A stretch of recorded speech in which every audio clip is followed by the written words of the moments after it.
एक बार फिर से आप लोग का वेलकम है हाइब्रिडाइजेशन के नए सेशन में। हाइब्रिडाइजेशन हमारा चल रहा था। हाइब्रिडाइजेशन के नए सेशन में एक बार फिर से आप लोग का वेलकम है। देखिए, एक पार्ट इसका हमने पढ़ लिया था हाइब्रिडाइजेशन, जहाँ पर ओवरलैपिंग मेथड हमने देखा था और ज्योमेट्री भी निकाला था। आज हम लोग एक ट्रिक पढ़ेंगे, एक टिप्स पढ़ेंगे। क्या है हमारा भैया? ट्रिक्स। जैसे हाइब्रिडाइजेशन निकालने का, हाउ टू फाइंड हाइब्रिडाइजेशन।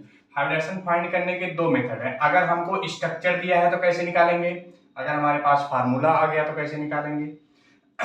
तो देखिए, एक एक करके हम लोग सीखेंगे। पहले देखिए, अगर स्ट्रक्चर दिया है तो स्ट्रक्चर के लिए हम क्या देखेंगे?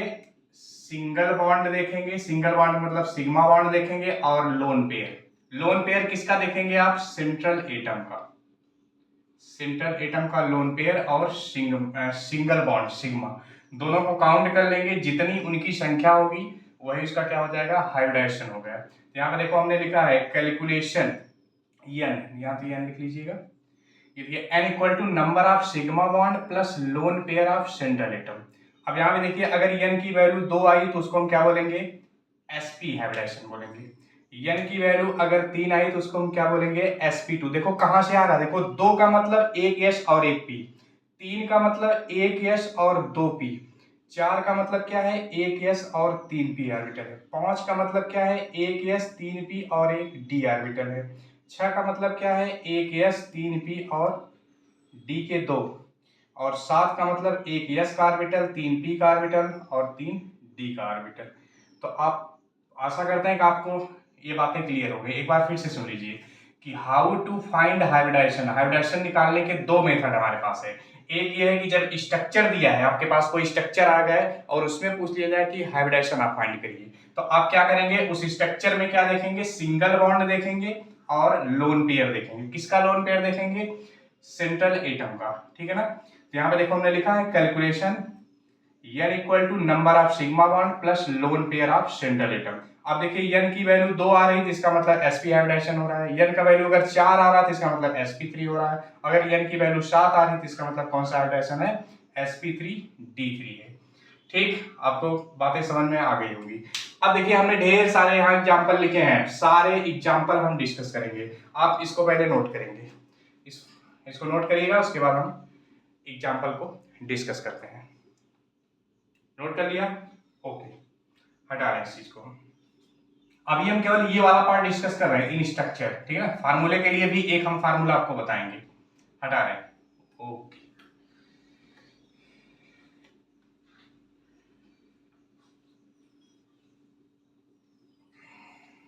आइए देखते हैं। जैसे मान लो हमारे पास स्ट्रक्चर आ गया SO3 का। SO3 का मान लो SO3 का आपको स्ट्रक्चर बना के दे दिया गया। ये अब देखो, जिसको SO3 का स्ट्रक्चर बनाना नहीं आ रहा है तो आप पिछला वाला क्लास जाके देख सकते हैं, जहां पर हमने लेविस डॉट स्ट्रक्चर बनाने का जो है मेथड बताया हुआ है, आप वहां जाके देख सकते हैं। अब देखिए, SO3 का यही हमारा क्या है? स्ट्रक्चर है। अब इसमें क्या करेंगे हम? जरा काउंट करो, सिग्मा बॉन्ड काउंट करो। देखो, एक अगर डबल बॉन्ड है तो एक सिग्मा होता है, एक पाई। ये मान लो हमारा सिग्मा है, नेक्स्ट ये सिग्मा है, ये सिग्मा है, 3 सिग्मा है, 3 सिग्मा, 3 सिग्मा। और लोन पेयर यहाँ नहीं है। लोन पेयर क्या है यार? 0 है। लोन पेयर क्या है यार? 0 है। 3 सिग्मा और लोन पेयर क्या है? 0 है। तो 3 सिग्मा का n की वैल्यू कितना आ गई? 3 आ गया। और n की वैल्यू 3 के लिए कौन सा हाइब्रिडेशन होता है? sp2। देख लो, p के 2 और एक s के ऑर्बिटल। आएगा सॉल्व में। अब देखो, जैसे मान लो हमारे पास H2O का स्ट्रक्चर दिया है। H2O, देख लो, H2O, 2 लोन पेयर होते हैं इसमें। H2O में कितने लोन पेयर होते हैं? ऑक्सीजन के पास 2 लोन पेयर होते हैं। अभी जस्ट आप 5 मिनट वेट करेंगे, हम लोन पेयर भी निकालना आपको सिखा देंगे। अब देखिए, यहां से काउंट करिए सिग्मा, कितने सिग्मा बॉन्ड हैं? ये सिग्मा, ये सिग्मा, 2 सिग्मा और 2 लोन पेयर। देखो, पेयर गिनना है, इलेक्ट्रॉन नहीं गिनना है। 2 लोन पेयर मिला के कितना हो गया? 4। और n बराबर 4 में कौन आता है? sp3 आता है, 3 p का, एक s का। तो वाटर में कौन सा हाइब्रिडाइजेशन है? sp3 है। नेक्स्ट देखिए, NH3, अमोनिया। अमोनिया का हम लोग स्ट्रक्चर बनाएंगे ये हमारा अमोनिया है, इसके पास एक लोन पेयर होता है, अमोनिया के पास एक लोन पेयर होता है। अब इसमें बताइए हाइब्रिडाइजेशन कौन सा है, काउंट करिए भाई, एक सिग्मा ये है, एक सिग्मा ये है, एक सिग्मा है, 3 सिग्मा आपको दिखाई दे रहे हैं और एक लोन पेयर दिखाई दे रहा है। 3 और 1 कितना हो गया, 4, और 4 की कैटेगरी में कौन आता है, sp3 हाइब्रिडेशन। आई बात समझ में, आप इस चीज को नोट करेंगे, नोट करिएगा इसको।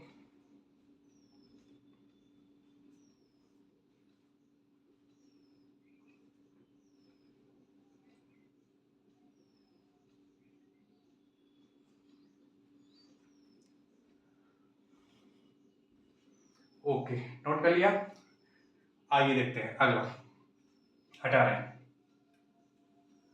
नेक्स्ट मान लीजिए आपको SO4, देखो स्ट्रक्चर वाले में आपको स्ट्रक्चर दे के पूछेगा, ठीक है ना, स्ट्रक्चर वाले पार्ट में स्ट्रक्चर दे के जो है आपसे हाइब्रिडेशन पूछेंगे। तो यहाँ पे देखो SO4 2 माइनस, SO4 2 माइनस, यहाँ हम लोग स्ट्रक्चर बना रहे हैं SO4 का, 1 मिनट्स, SO4 2 माइनस,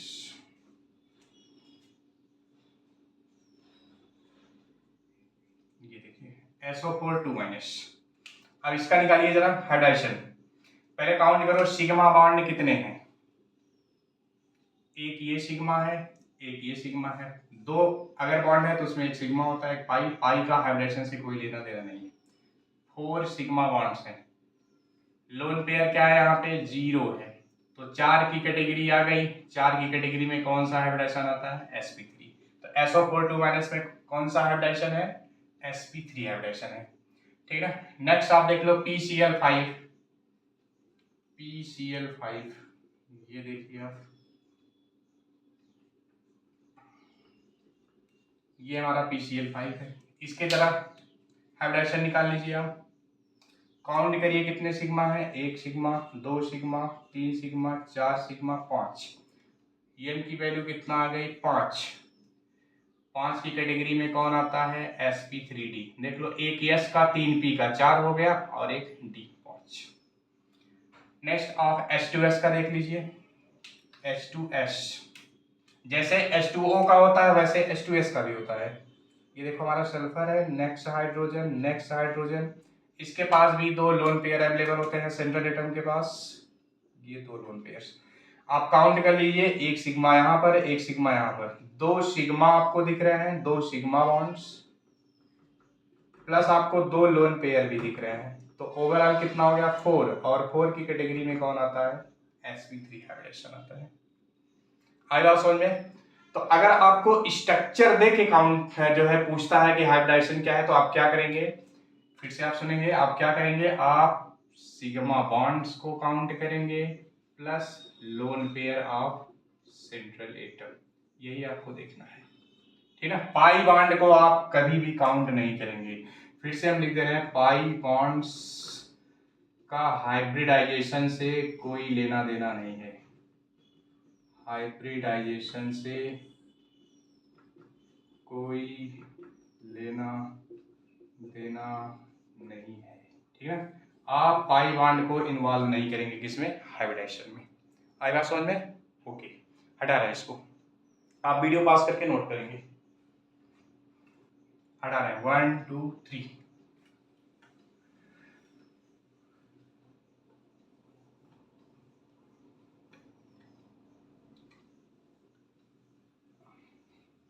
अब देखिए ऑर्गेनिक में भी कभी कभी आपसे पूछ लेता है फाइंड हाइब्रिडाइजेशन ऑफ कार्बन्स, तो अगर देखो 2 एग्जांपल हमने ले लिया है, ऑर्गेनिक में भी इस तरह से क्वेश्चन पूछे जाते हैं।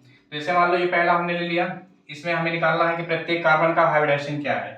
यहाँ पे देखिए लिखा गया है CH2 double bond CH, C triple bond C, CH double bond CH2। अब इसमें प्रत्येक कार्बन का हमें क्या निकालना है, हाइब्रिडाइजेशन निकालना है। तो अब इसको क्या करो, आप इसको जरा ओपन कर लो, हाइड्रोजन को ओपन कर लो, यहां से देखिए जरा, ये कार्बन, इस कार्बन से कितने हाइड्रोजन लगे, 2, ये 2 हाइड्रोजन हमने इसके लिख लिया। नेक्स्ट डबल बॉन्ड, इस कार्बन से कितने हाइड्रोजन लगे, 1, फिर देखो कार्बन, कार्बन से कितने बॉन्ड लगे हैं, यहाँ पे ट्रिपल बॉन्ड है। नेक्स्ट इस कार्बन से एक हाइड्रोजन, डबल बॉन्ड, और इस कार्बन से कितने हाइड्रोजन लगे हैं? 2। बस वही काम करो आप, सिग्मा सिग्मा बॉन्ड को काउंट करो। अब जरा देखो इस कार्बन से कितने सिग्मा बॉन्ड लगे हैं? एक सिग्मा ये लगा है, एक सिग्मा ये लगा है, एक सिग्मा ये लगा है, तो कितने सिग्मा हो गए? 3। और 3 सिग्मा की कैटेगरी में कौन आता है? sp2। आई बात समझ में? इस कार्बन को देखो, एक ये सिग्मा बॉन्ड है, एक ये सिग्मा बॉन्ड है, एक ये भी, ये देखो ये इस कार्बन के लिए भी ये सिग्मा बॉन्ड होगा, इस कार्बन के लिए भी सिग्मा बॉन्ड होगा। आई बात समझ में? तो कितने सिग्मा बॉन्ड है? 3। 3 की कैटेगरी में कौन सा हाइब्रिडाइजेशन आ गया? sp2। नेक्स्ट देखो इस कार्बन को लेकर आओ। अब देखो अगर ट्रिपल बॉन्ड है तो उसमें से 2 पाई होता है, एक सिग्मा होता है, एक बीच वाला हमारा क्या है? सिग्मा है। एक सिग्मा इधर दिखाई दे रहा है और एक सिग्मा यहाँ दिखाई दे रहा है, तो 2 सिग्मा का n बराबर कितना हो गया? 2। और 2 की कैटेगरी में कौन आता है? sp। तो इस कार्बन का हाइब्रिडाइजेशन क्या है? sp है। इसका sp है, इसका sp2 है, इसका भी क्या है? sp2। इस वाले कार्बन के लिए देखिए एक सिग्मा बॉन्ड यहाँ है, एक सिग्मा बॉन्ड यहाँ है, ये दोनों पाई है हमारे, इसका भी क्या हो गया? हाइब्रिडाइजेशन क्या हो गया? sp हो गया। नेक्स्ट इस कार्बन के लिए देखिए एक सिग्मा ये, एक सिग्मा ये, एक सिग्मा ये, 3 सिग्मा है, 3 सिग्मा की कैटेगरी में कौन आता है? sp2 आता है। नेक्स्ट इस कार्बन के लिए देखेंगे एक सिग्मा बॉन्ड ये है, एक सिग्मा बॉन्ड ये है, और एक सिग्मा बॉन्ड ये, 3 सिग्मा बॉन्ड यहाँ भी दिखाई दे रहे हैं, इसका भी हाइब्रिडाइजेशन क्या है? sp2 है। तो आप देखिए प्रत्येक कार्बन का बहुत आसानी से हम जो है हाइब्रिडेशन यहाँ पर कैलकुलेट कर लिया। आई होप आपको चीजें समझ में आ गई होंगी। एक और एग्जांपल हमने लिखा है, उसको भी देख लीजिए आप लोग। ये पहला इसका पार्ट था, ये दूसरा एग्जांपल देखिए क्या लिखा है यहाँ पे हमने? CH3 CH double bond CH2। जब भी आपसे इस ऑर्गेनिक वाले जो है चेन में आपसे पूछे हाइब्रिडाइजेशन, आप पहले उसका ओपन स्ट्रक्चर बनाएंगे, ठीक है ना? तो इसका ओपन स्ट्रक्चर बनाइए। क्या रहा? ये कार्बन लिया, कार्बन से कितने हाइड्रोजन जुड़े हैं? 3। ये 3 हाइड्रोजन हमने दिखा दिया। नेक्स्ट इस कार्बन से कितने हाइड्रोजन जुड़े हैं? 1 हाइड्रोजन जुड़ा है। नेक्स्ट डबल बॉन्ड है, इस कार्बन से कितने हाइड्रोजन जुड़े हैं? 2 हाइड्रोजन जुड़े हैं। बस अब सिग्मा बॉन्ड आप काउंट कर लो। यहाँ से देखिए एक सिग्मा बॉन्ड ये है, एक सिग्मा बॉन्ड ये है, एक सिग्मा ये है, एक सिग्मा ये। कितने सिग्मा दिखाई दे रहे हैं? 4। और 4 की कैटेगरी में कौन आता है? sp3। एक s और 3 p। नेक्स्ट इस कार्बन के लिए देखेंगे तो एक सिग्मा ये हो गया, एक सिग्मा ये हो गया, एक सिग्मा ये, तो यहाँ पर कितने सिग्मा बॉन्ड आ गए? 3। और 3 की कैटेगरी में कौन सा हाइब्रिडाइजेशन आता है? sp2 आता है। नेक्स्ट आप देखेंगे इस कार्बन के लिए एक सिग्मा बॉन्ड ये है, एक सिग्मा बॉन्ड ये है, एक सिग्मा बॉन्ड ये, तो 3 आ गए, और 3 की कैटेगरी में क्या आता है? sp2 आता है। आई बात समझ में? बोलो, कर लेंगे? नोट करिए इसको।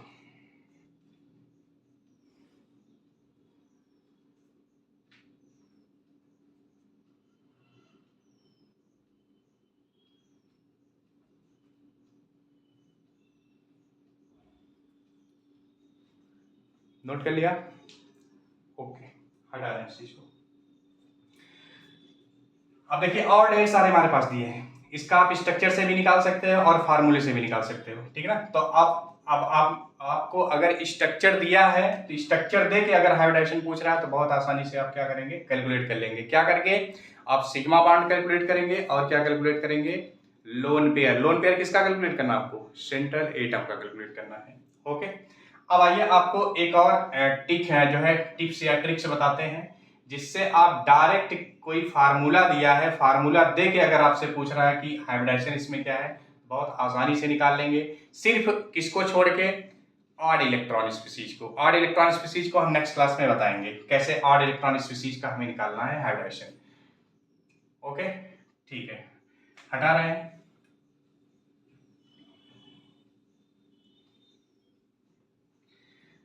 अब देखिए इसके लिए एक फार्मूला आपको लिखना है। ये फार्मूला आपको कहीं बुक में नहीं मिलेगा, ये फार्मूला ये हमारा बनाया हुआ फार्मूला, ये अपनी एक सोच है, एक कंसेप्ट है, उसी कंसेप्ट के बिहाफ पे हम जो है कैलकुलेट करेंगे। तो देखो n की वैल्यू हम आपको बता चुके हैं, आप फिर से एक बार आपको रिमाइंड करा दे रहे हैं। n की वैल्यू अगर 2 आई तो कौन सा हाइब्रिडेशन होता है? sp। और n की वैल्यू अगर 3 आ रही तो कौन सा हाइब्रिडेशन होता है? sp2। और n की वैल्यू अगर 4 आ रहा है तो कौन सा हाइब्रिडेशन होता है? sp3। n की वैल्यू अगर 5 आ रहा है तो कौन सा हाइब्रिडेशन होता है? sp3d। और n की वैल्यू अगर 6 आ रहा है तो कौन सा हाइब्रिडाइजेशन होता है, sp3d2। और n की वैल्यू अगर 7 आ रहा है तो कौन सा हाइब्रिडेशन होता है, sp3d3। ठीक है ना, ये आपको पता होना चाहिए। देखो n की वैल्यू, वैल्यू का मतलब ये ऑर्बिटल्स, देखो 2 ऑर्बिटल इन्वॉल्व हो रहा है तो n को 2 बोल रहे हैं, ठीक है ना।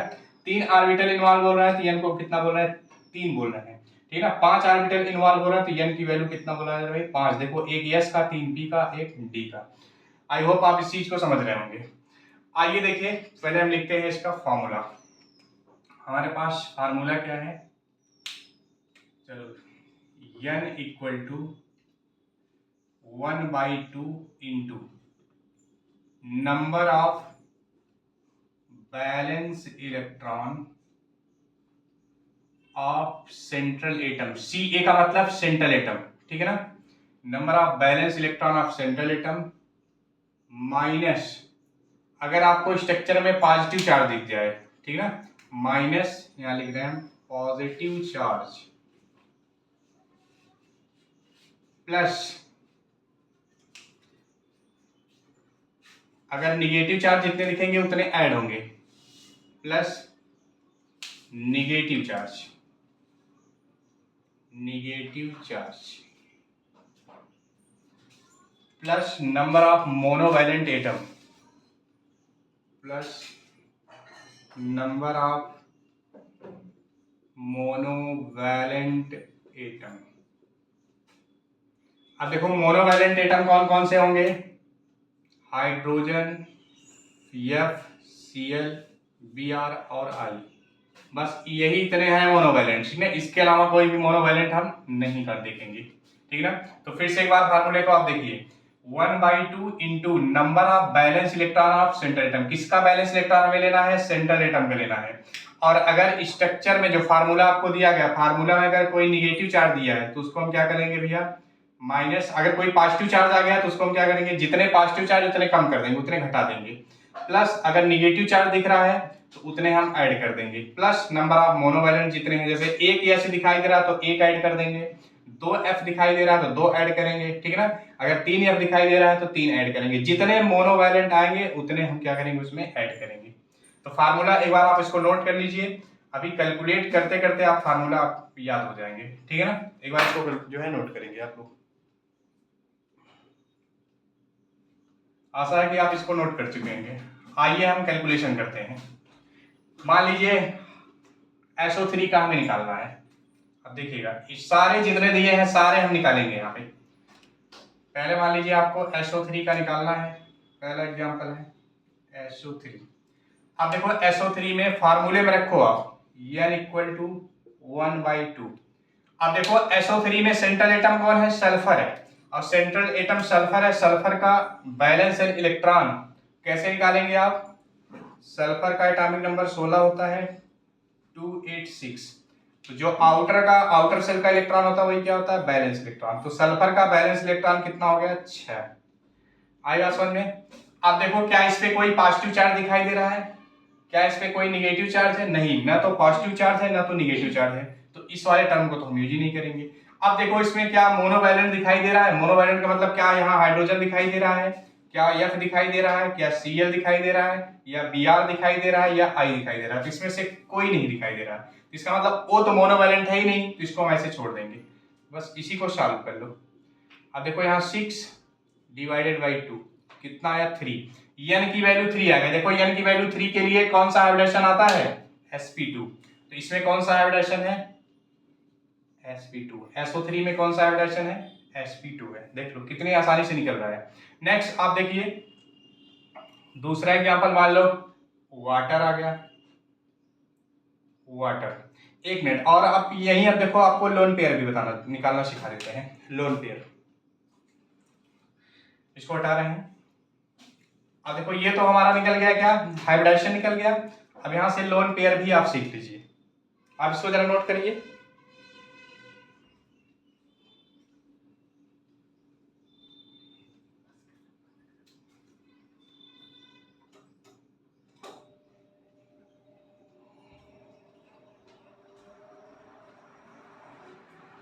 नोट कर लिया, ओके। आइए देखते हैं यहाँ पर, देखो कैसे निकालेंगे लोन पेयर।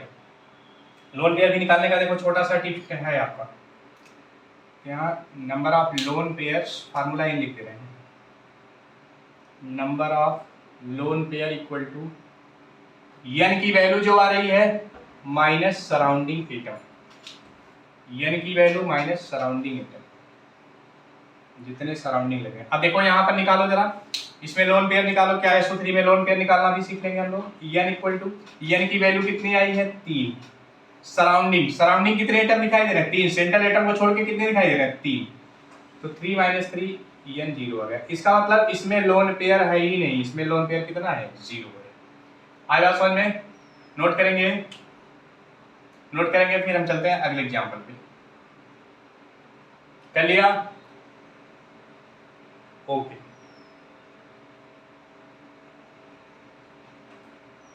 ओके हटा रहे हैं, फार्मूला भी आपको हटा रहे हैं, फार्मूला आप नोट कर चुके होंगे।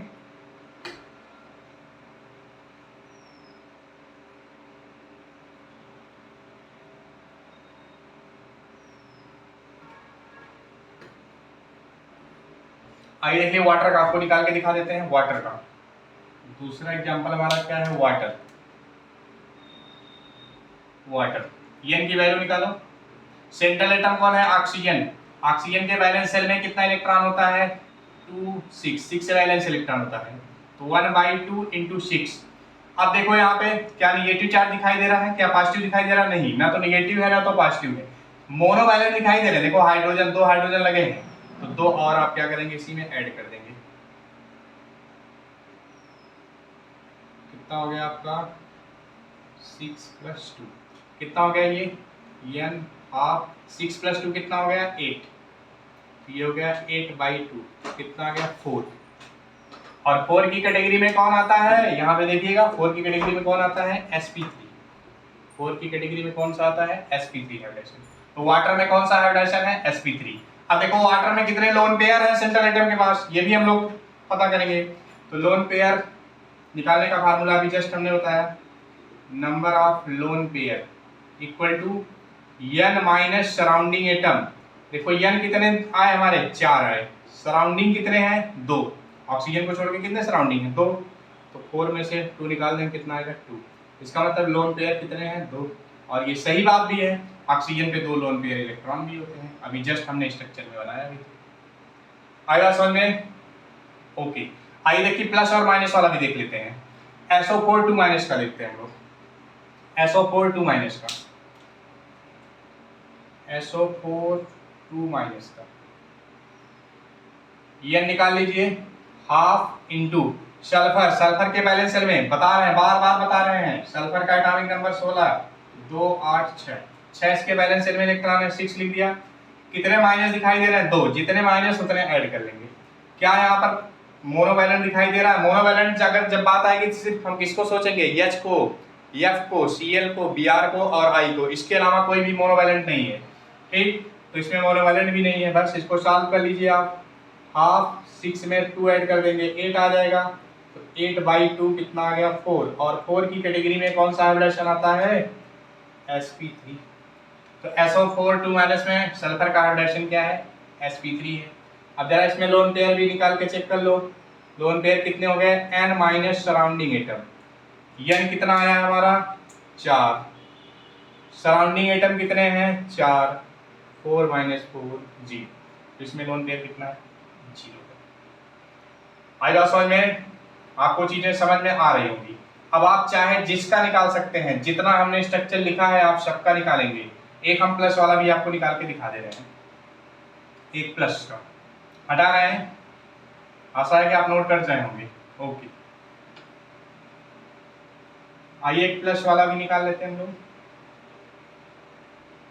NH4+ जैसे दिया है, मान लीजिए अमोनियम आयन इसको बोलते हैं, NH4+। इसमें हाइड्रेशन निकालना है तो वही फार्मूला अपनाओ, N 1/2 सराउंडिंग। यहाँ पे देखो सेंट्रल एटम कौन है नाइट्रोजन, नाइट्रोजन के बैलेंस सेल में कितना इलेक्ट्रॉन होता है 5, तो 5 लिख लिया, प्लस कितने पॉजिटिव चार्ज दिखाई दे रहे हैं 1, तो हमने बताया था जितने पॉजिटिव चार्ज उतने आप कम कर देंगे, उतने घटा देंगे। मोनोवैलेंट, मोनोवैलेंट में देखो 4 हाइड्रोजन दिखाई दे रहे हैं, 4 ऐड भी कर दो, बस सॉल्व कर लो इसको, 5 में से 1 निकालोगे 4 आएगा, 4 और 4 ऐड कर दो भाई, 8 हो गया। 8 में 2 का डिवाइड कर दो, कितना आ जाए 4। और 4 की कैटेगरी में कौन सा हाइब्रिडेशन आता है? sp3 आता है।